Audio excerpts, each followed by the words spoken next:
sendiri gimana tanggapannya kemarin melihat Semi bapak Ya, statement Semi nih 5 juta dia per bilang, lagu. kamu 5 juta ini kamu nggak betul, kamu karena kamu paling tua lagumu dipilih, bukan karena bagus lagu kamu Dai. Iya. Ya saya memang paling tua memang di Krispati memang. Karena waktu album pertama tuh saya 26 tahun, udah tua kali ya. Di zaman itu mungkin apa ya, kategorinya udah tua kali Bang ya. Matang kali. Muda lah. Gini ya teman-teman, gini ya. Jadi kalau dibilang dimintain duit 5 juta, ya, kan yang bersangkutan kan ngomong secara lisan.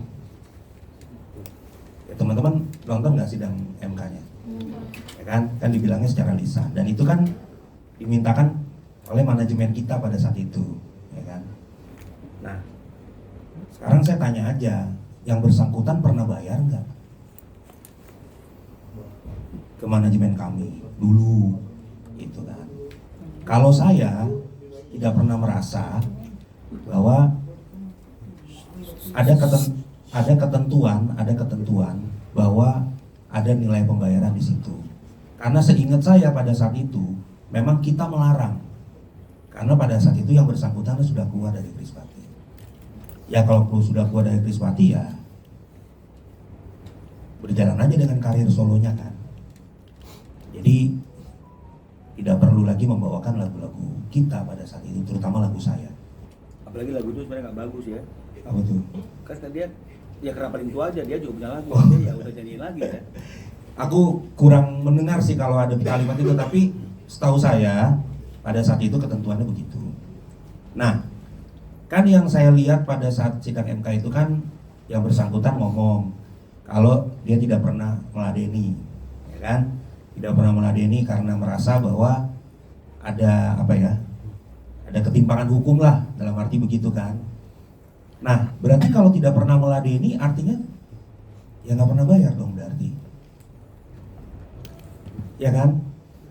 Setelah 2016 saya keluar dari Krispati, saya memberlakukan juga kepada Krispati pada saat itu untuk bayar persentase. Tapi pada saat itu yang saya kasih ke Krispati adalah 10%. Dinego menjadi 5%. Ada kontraknya dan berlaku hanya 1 tahun. Dari 2022 sampai 2023 kalau nggak salah. Nah, ke Semi pun saya berkomunikasi untuk melakukan hal yang sama dengan band saya. Karena kategorinya adalah selama ini kan lagu saya dipakai dari 2000, mungkin selama saya keluar dari Krispati itu kan dibawakan juga. Yang bersangkutan juga menolak untuk membayarkannya. Gitu. Jadi yang membayarkan itu hanya Krispati aja 5%. Kalau Semi nggak pernah bayar ke saya, dan saya juga nggak pernah ganggu. Saya nggak pernah nagih. Semi mau konser di mana, mau off air di mana, kecuali untuk mechanical rights ya. Ya itu kan kalau mechanical rights kan ada izinnya. Tapi selama ini Semi kalau nyanyi di mana-mana, saya nggak pernah pusingin gitu. Dan kemarin di sidang MK pun kan beliau mengatakan bahwa dia tidak pernah dipersoalkan. Terus saya tahu tanya, sekarang kerugiannya di mana? Jadi kalau bicara masalah kerugian, kan yang rugi saya. Lagu saya dibawain kemana-mana, dari LMK-nya nggak jelas, dari LMK-nya juga nggak jelas, dari yang bawain lagunya juga nggak jelas. Terus potensi kerugiannya ada di mana? Ya pasti kan ada di saya dong sebagai pemilik lagu. Tapi apakah yang bersangkutan saya pernah ganggu? Nggak pernah. Jadi ya saya bisa dibilang kemarin waktu beliau mengatakan seperti itu, saya agak sedih sih. Maksudnya sedihnya dalam arti bukan galau, bukan baper, enggak. Saya cuma bingung gitu kan. Maksudnya selama ini kalau dia pernah mengatakan ke saya di tahun 2020, saya lupa ya, 2022 atau 2023 saya lupa. Karena terakhir saya main sama Reunian itu adalah di Playlist Live Festival. Bandung. Beliau pernah mengatakan ke saya bahwa gua nggak butuh lagu lu. Dan akhirnya saya bilang kalau memang tidak butuh lagu saya, kenapa masih dibawain? Itu. Memang dibawain deh. Ya pada saat itu kan banyak di YouTube segala macam kan ada. Ya kan. Ya saya hanya meminta konsekuennya aja sih sebenarnya dengan omongannya gitu. Karena kan Semi juga lagu solonya juga banyak yang bagus kan. Dan dia punya single hits yang kuat juga gitu. Jadi saya pikir harusnya dia lebih percaya diri daripada bawain lagu saya. Itu aja. Enggak pertanyaan. Saya mau ke teman-teman media pertanyaan gini. Kalau seandainya seperti ini, tadi yang seperti Mbak Dea bilang kan nggak ada kerugian ya, nggak ada kerugian, nggak pernah diganggu, nggak pernah juga bayar apa-apa ke badai, nggak ada ini nggak ada itu. Lalu di mana dia sebagai saksi korban, saksi fakta yang merasa seolah-olah dia korban dari mekanisme hukum dan kemudian dia dirugikan oleh badai? Kan ini kan dia hadirkan untuk hadirkan sebagai salah satu saksi yang mengalami kerugian sebagai korban. Nah, sementara Badai mengatakan dia tidak pernah kamu ganggu, tidak pernah bayar, tidak pernah juga nyanyikan lagu-lagu kamu karena dia merasa juga nggak perlu. Lalu di mana yang membuat posisinya layak sebagai korban dalam peristiwa hukum ini gitu loh? Ya, jadi memang konteksnya kan adalah tidak pernah meladeni kan.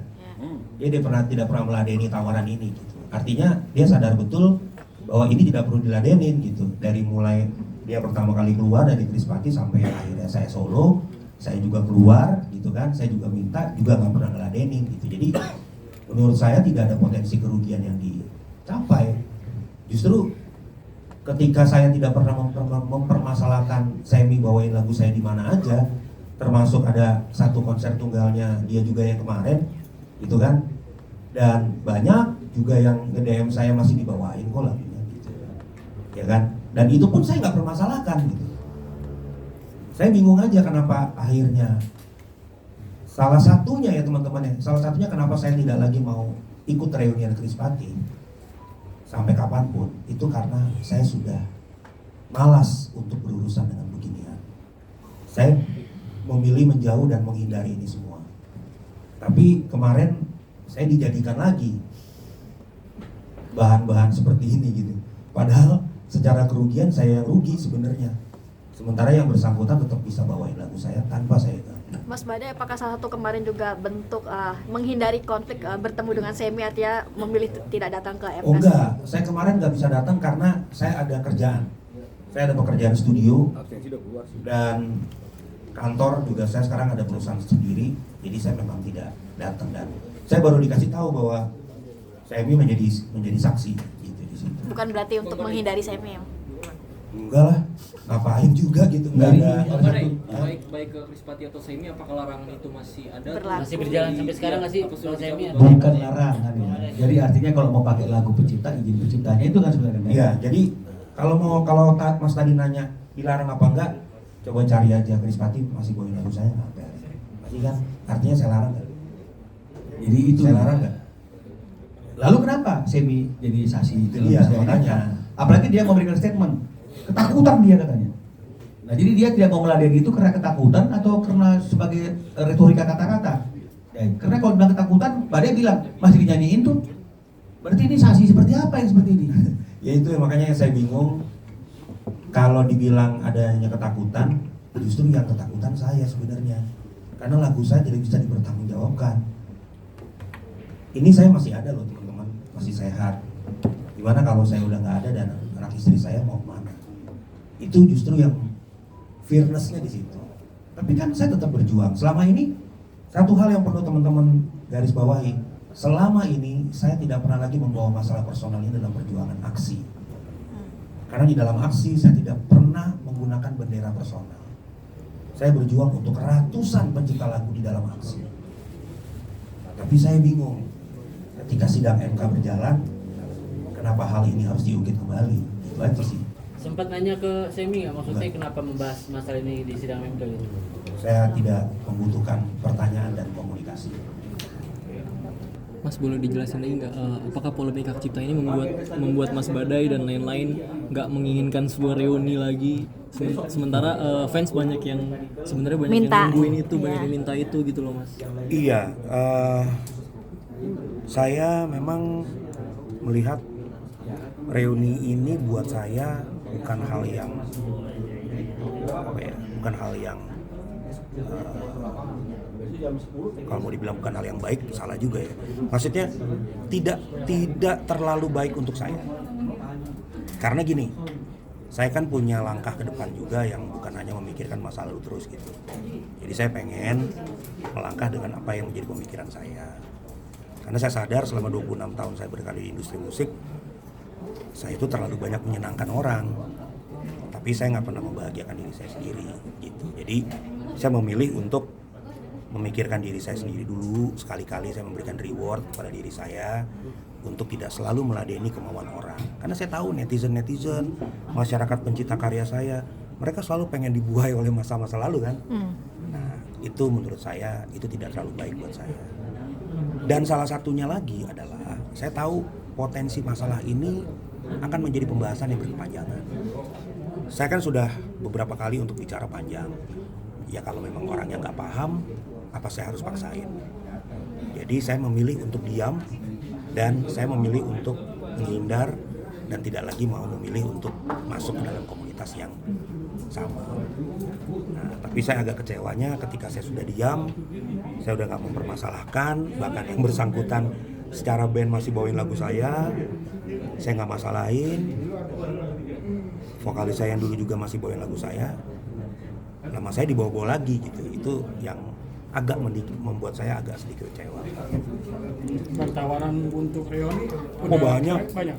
4 bulan yang lalu masih ada IO yang minta saya berapapun harganya sebutin. Sampai segitunya ya, Mas. Nanti boleh dicek lah sama manajemen saya. Sekali lagi, saya bukan orang kaya, saya bukan orang yang berlebihan, saya cukup-cukup aja. Tapi untuk masalah ini bukan uang patokan saya. Gitu. Saya ingin supaya segala sesuatu dilakukan dengan, yaitu dengan wisdom, dengan kebijaksanaan. Dan itu yang belum saya temukan sampai hari ini. Jadi berapapun uang yang saya terima itu nggak akan jadi kebahagiaan buat saya.